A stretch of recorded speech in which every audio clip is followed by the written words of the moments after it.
Then nationally, one thing that is making a lot of news nowadays is the simultaneous elections, which we call as Jubilee elections, where the state and the center go to polls at the same time. In fact, that's the way the election process in India has started in 1951 and continued to 56 and 62.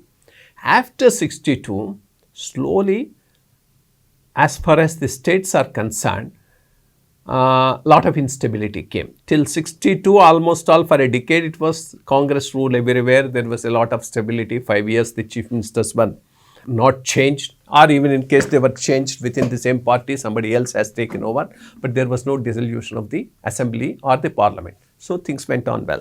But after 62, in a number of states, coalition governments came, and after 67, they became more. Actually, after 67, it became a much bigger issue. These coalition governments were unstable, could not continue the full 5-year term, so midterm elections came. So that particular syncrotic elections that were there earlier got a break. So we are having different elections to states at a different time and to the Lok Sabha at a different time. A much bigger issue has come somewhere in 70 when Mrs. Gandhi suddenly dissolved the parliament and went for midterm elections. So the parliamentary elections totally got cut off from the state elections. And in the process, what we now have is each year we have a major election going on somewhere or the other. And this is not good for the country.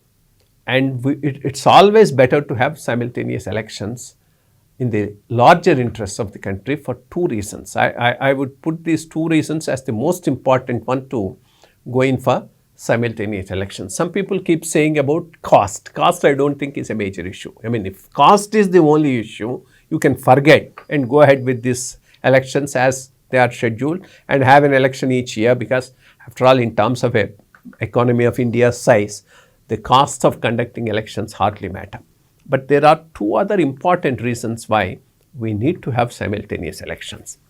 Point is, a 5-year full political stability for political leadership to implement their policies on a long-term basis, keeping the long-term interests of the nation at heart, is very, very essential. What happens when you have elections each year? You can't take a long-term view of issues. You are forced to take populist view of the programs and issues. That may be temporarily give some benefit to people, but in the long run, that negatively impacts the growth and stability of the Indian economy.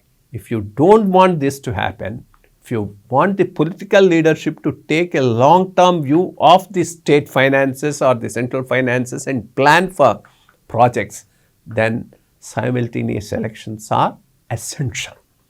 Then the second most important point is the quality time of the chief executive.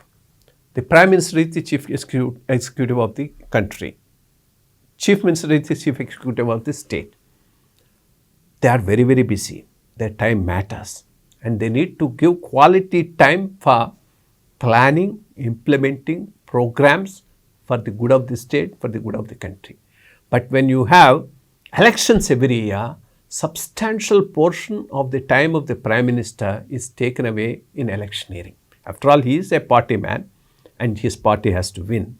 And if the party has to win, he has to go for campaigning, and that is going to be strenuous, and that will put lot of decisions on the back burner because he is not available for taking the decisions in the interest of the country. If that quality time of the chief executive should be available for taking decisions for the progress of the country, for the betterment of the economy, you need to have simultaneous elections so that he is free for the 5 years after being elected to plan and do the work that is required to be done, rather than keep going around electioneering across the state. So on these two counts, I consider simultaneous elections is a very, very important thing as far as India is concerned. Let's hope Ramnath Kovind panel will give some useful recommendations. If this can be done without a constitutional amendment, nothing like that. If it requires a constitutional amendment also, it needs to be done. But given the political atmosphere today, that constitutional amendment may not be possible now, but as and when that type of a majority is available, this is one of the first items on which the government will have to take a view and work on that. Thank you very much.